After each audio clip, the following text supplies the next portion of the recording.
At the heart of who we are is, as Vicki said, collective action and community. And that takes the form largely of our chapters. The chapters are really the heart and the hands of Together Women Rise.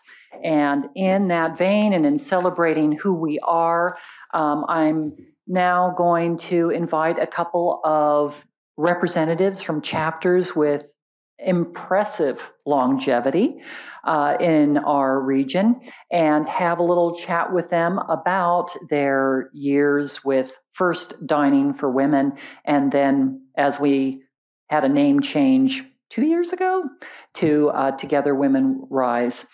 So I would like to invite Catherine Lambert up to the stage, please. Catherine is in DC4, a chapter begun by Denise Woods 13 years ago, and Catherine co-leads with Denise. Peggy Bear, come on up. Just help yourself to one of those comfy chairs. Peggy Bear is from Maryland 1. That does mean it was the first chapter in Maryland. She's from the Rockville area. She helped to start a chapter 16 years ago and has always been a co-lead. And Sheila Hance, another 16 impressive years as a chapter founder and leader. Virginia 1 out in Herndon. So come on up. And we're going to have a little chat about what it means to be a chapter of this length of time. So the microphones, actually, I'm going to do it. This is maybe a good moment also to recognize some other chapters here today with impressive longevity. Vicki Bush Joseph comes from a chapter that has been in existence for 12 years. And Betsy Toish, is she here yet? No, Philadelphia. She's joining us later, 12 years. And Marianne DeCristo here yet? No? Okay. Probably coming later from Winston-Salem, 11 years. So we started as Dining for Women long time ago, but we have evolved like all things, grown and changed.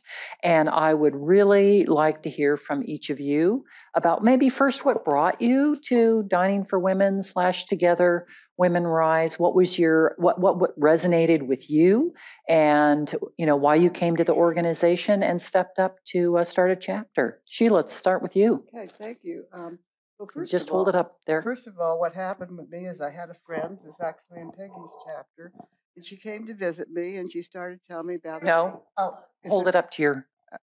Can you hear now? Yes. Okay. All right.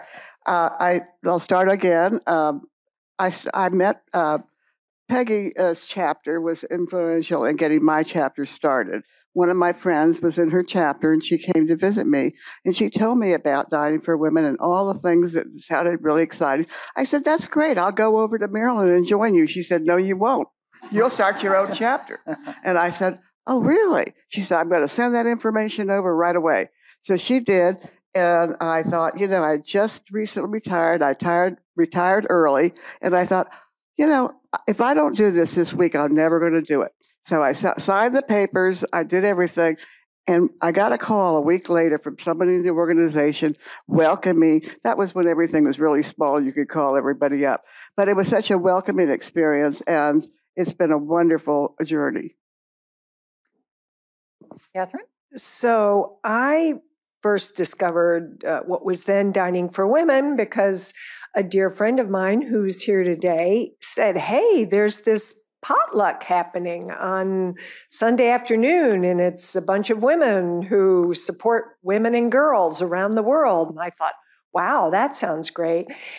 And I was just so moved by, I think, the kind of commonality that all the participants shared there, and kind of the compassionate mindset, the caring mindset, and a group of women, a lot of them with international experience or women who had traveled extensively, who had a lot to add to the conversation.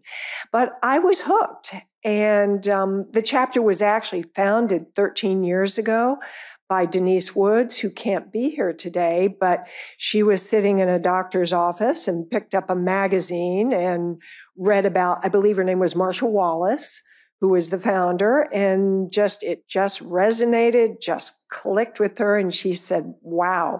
And the chapter early on, I wasn't around then, but they were largely mothers, and they would bring their daughters or other kids so that more people would be able to attend.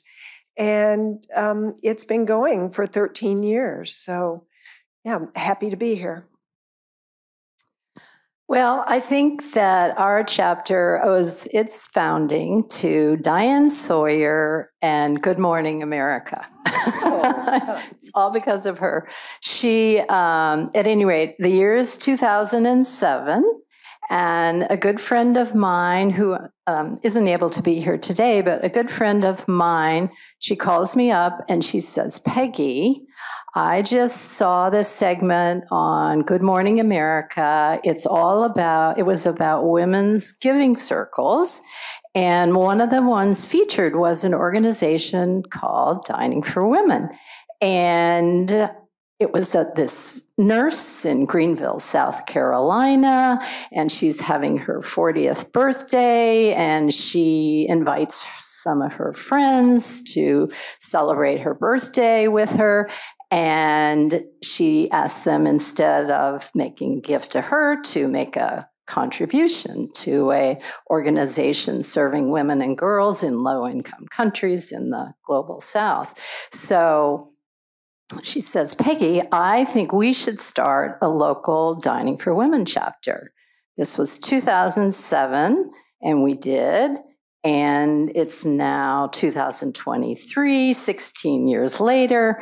And, we're still at it. So I do want to give a shout out to my chapter co-leader, who's been the co-leader almost that long, not quite, Merle Steiner, who's in the back, and her husband, Steve, that handsome fellow next to her, who has been a big supporter of Dining for Women and Together Women Rise over the years. So just want to give them a shout out too. I think if we had a word cloud for what you just talked about, the biggest word would be friends. Our chapters have really been built up around friendships and personal relationships. So I guess what I'd like to ask you to talk about next is about the relationships in your chapters. How have they been impacted by the group?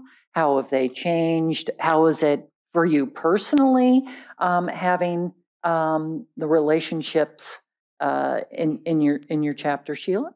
It's really been an enjoyable experience.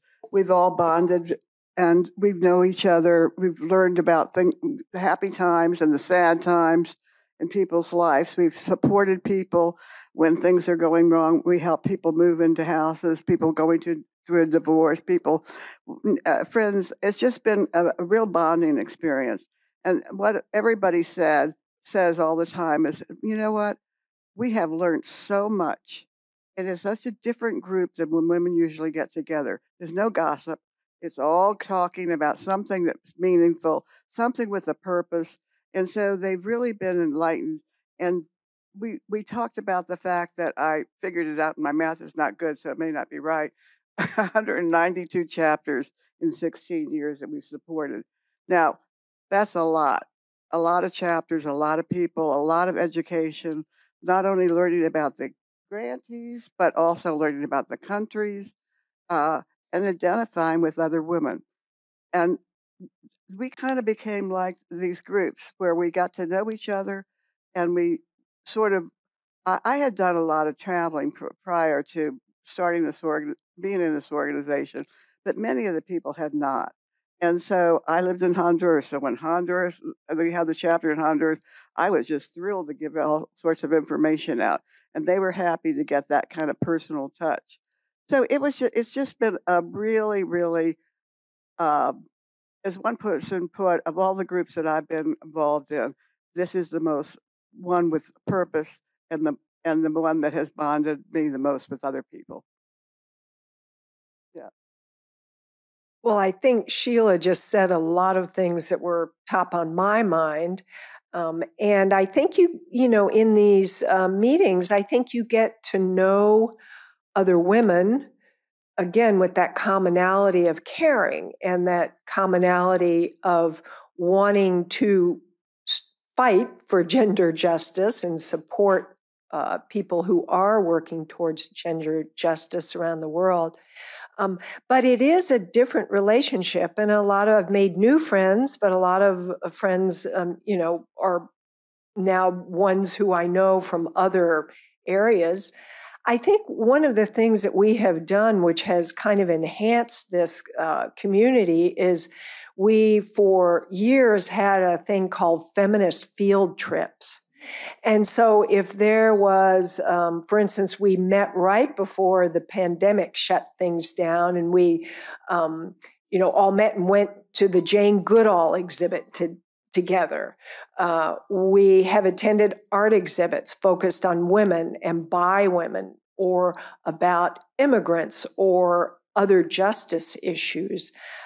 So that has kind of an added, it kind of enhanced our already strong community. Okay, I guess a couple of things. In terms of me personally, I think for all the years that I've been involved in this organization, I still every month am just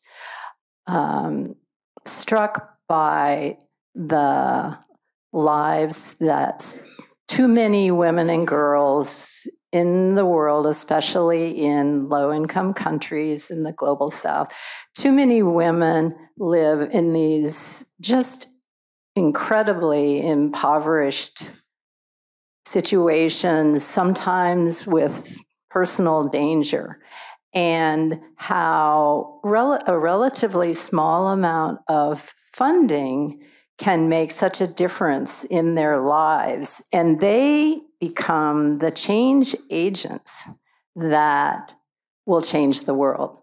And to me, that is so personally rewarding, to be a part of that, in me individually, a small way, but that's the collective power of women coming together to change the world.